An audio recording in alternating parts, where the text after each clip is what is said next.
जब पद्मनाथ मंदिर के 7वें दरवाजे पर नासा के वैज्ञानिकों को जो मिला उसे देखकर आपके भी रोंगटे खड़े हो जाएंगे। भारत समेत दुनिया भर में ऐसे कई रहस्य हैं जिनके बारे में आज तक इंसानों को कोई जानकारी नहीं है। विज्ञान चाहे कितनी भी उन्नति कर ले, लेकिन ऐसी कई पहेलियां हैं जिन्हें साइंस आज भी सुलझा नहीं पाया है।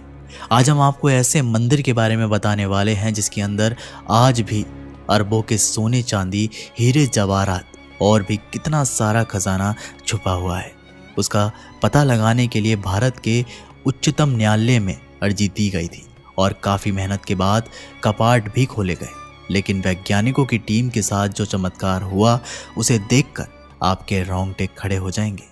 कहते हैं स्वयं नागलोक के नाग इस मंदिर के खजाने की रक्षा करते हैं। हम बात कर रहे हैं दक्षिण भारत के तिरुवनंतपुरम में स्थित पद्मनाभ मंदिर के बारे में। ये मंदिर अपने अंदर कई रहस्य छुपाए बैठा है।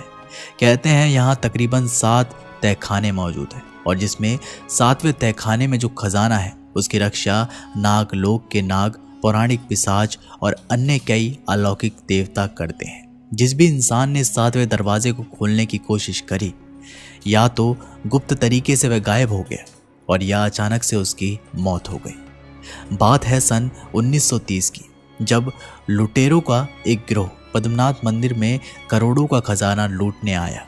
उन्होंने जब 7वें दरवाजे को खोलना चाहा तो अचानक से कुछ भयंकर नाग उसके पीछे पड़ गए। ऐसा माना जाता है प्राचीन काल के संतों ने शक्तिशाली नागपाश मंत्र द्वारा इस कक्ष के प्रवेश द्वार को सील किया है और पद्मनाथ मंदिर के 7वें दरवाजे को केवल सबसे सटीक समझ वाला पुजारी ही गरुड़ मंत्र के जाप से खोल सकता है।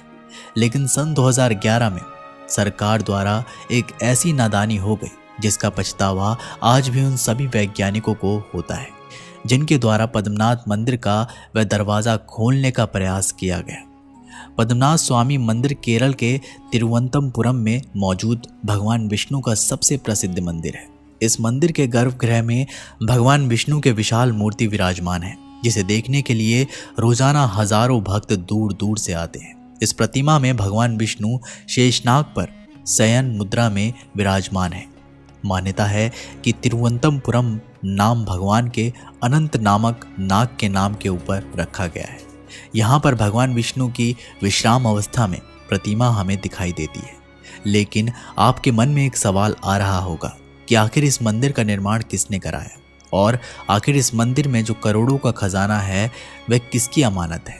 मंदिर का निर्माण राजा मार्तंड ने करवाया था। भगवान विष्णु को समर्पित पद्मनाथ मंदिर को बाद में त्रावणकोण के राजाओं ने बनवाया, जिसका जिक्र 9वीं शताब्दी के ग्रंथों में भी मिलता है। और इसके बाद इस शाही परिवार ने खुद को भगवान पद्मनाथ को ही समर्पित कर दिया। अपना जितना भी खजाना था उन्होंने इस मंदिर के 7वें तहखाने में छुपा दिया। इस मंदिर के गर्भ के नीचे हमें 7 तहखाने मिलते हैं, जिसमें 6 तहखानों के दरवाजे पर तो ताला लगा हुआ है, लेकिन 7वें तहखाने के दरवाजे पर कोई ताला नहीं है। बस नाग के 2 निशान हमें वहां दिखाई देते हैं और कहते हैं किसी ने भी इस दरवाजे को खोलना चाहा तो उसी समय नागों द्वारा उसकी मृत्यु हो जाएगी। जब इस शाही परिवार ने अपना सारा खजाना पद्मनाथ मंदिर को दे दिया, कई लुटेरों की नज़र इस मंदिर पर पड़ी, लेकिन आज तक जिसने भी इस दरवाजे को खोलने का प्रयास किया या तो वह रहस्यमय रूप से गायब हो गए या कुछ ही दिनों बाद उसकी मृत्यु हो गई। सन 2011 में सरकार द्वारा भी एक ऐसा ही कदम उठाया गया। एक सेवानिवृत्त IPS अधिकारी सुंदर राजन ने मंदिर के खजाने की जांच करने की मांग सुप्रीम कोर्ट में दायर करी।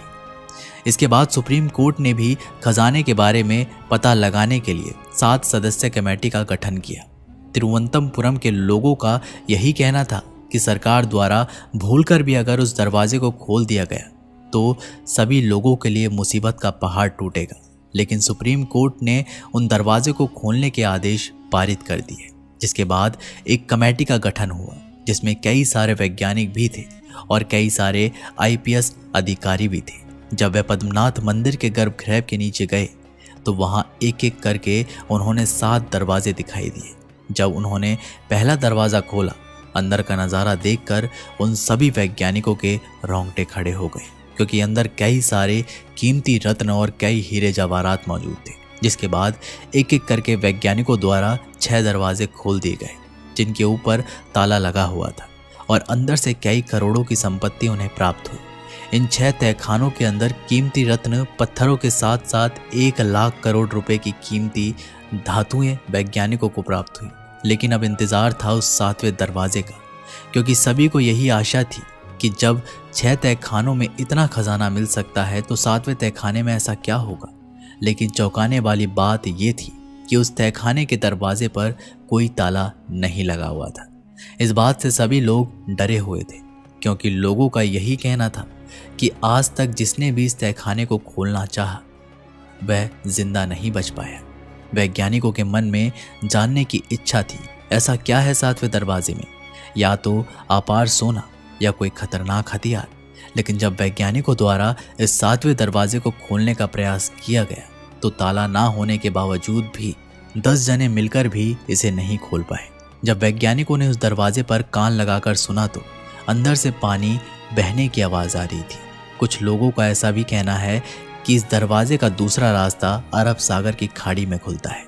जब लाख कोशिश करने के बावजूद भी वैज्ञानिक इस दरवाजे को नहीं खोल पाए तो वैज्ञानिकों ने भी शास्त्र का सहारा लेना पड़ा।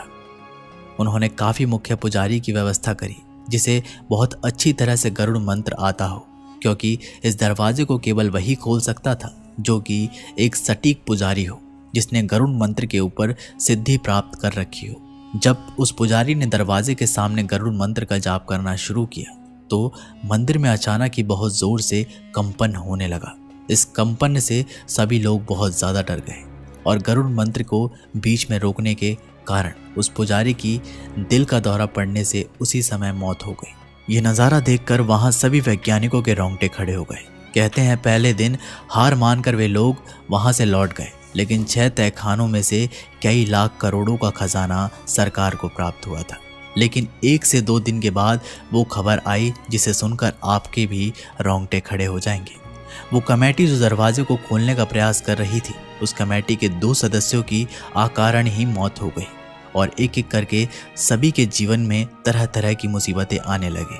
तब पद्मनाथ मंदिर के पुजारी ने सरकार को ये सख्त आदेश दिए कि अगर आइंदा इस 7वें दरवाजे को खोलने का प्रयास किया तो इसी तरह हमारे मुसीबतें बढ़ती रहेगी। तो सरकार को भी पद्मनाथ मंदिर के सामने अपने घुटने टेकने पड़ गए और उसके बाद ये निर्णय लिया गया कि उस 7वें दरवाजे को आज के बाद कोई भी नहीं खोलेगा, क्योंकि आज तक जिसने भी उस दरवाजे को खोलना चाहा उसे किसी ना किसी प्रकार की अनहोनी का सामना करना पड़ा। आईपीएस अधिकारी सुंदर राजन, जिन्होंने पद्मनाथ मंदिर का खजाना खुलवाने के लिए सुप्रीम कोर्ट में याचिका दायर करी थी, कहते हैं इस कमेटी के गठन के बाद उनका स्वास्थ्य बहुत ज़्यादा खराब होने लगा और अचानक ही उनकी भी मृत्यु हो गई। इस घटना के बाद मंदिर प्रशासन ने एक बहुत भयंकर चेतावनी करी, यदि किसी ने भी उस अंतिम कक्ष को खोलने की कोशिश करी तो अंजाम सच में बहुत बुरा होगा। तिरुवनंतपुरम नाम एक नाग के ऊपर पड़ा है और वही नाग आज भी इस खजाने की रक्षा करता है। आखिर कैसा है पद्मनाथ स्वामी का मंदिर? मंदिर में एक स्वर्ण स्तंभ भी बना हुआ है जो मंदिर की खूबसूरती में इजाफा करता है। मंदिर की गलियारों में अनेकों स्तंभ बनाए गए हैं जिनके ऊपर सुंदर नक्काशी की गई है जो इस मंदिर की भव्यता में 4 चांद लगाते हैं। अगर आपको इस मंदिर में प्रवेश करना है तो पुरुषों को धोती और महिलाओं को साड़ी पहनना अनिवार्य होता है। भगवान विष्णु को समर्पित इस मंदिर में भगवान की इतनी बड़ी मूर्ति है कि उनके दर्शन मंदिर में बने 3 दरवाजों से ही किया जा सकता है। पहले द्वार से आपको भगवान का सर दिखाई देता है। केंद्र के द्वार से भक्त भगवान की नाभि से खिलते कमल को देख सकते हैं और तीसरे द्वार से उनके चरण को देखा जा सकता है। अब दोस्तों, आपका मन में प्रश्न आ रहा होगा, क्या पद्मनाथ मंदिर का ये दरवाज़ा कोई नहीं खोल सकता?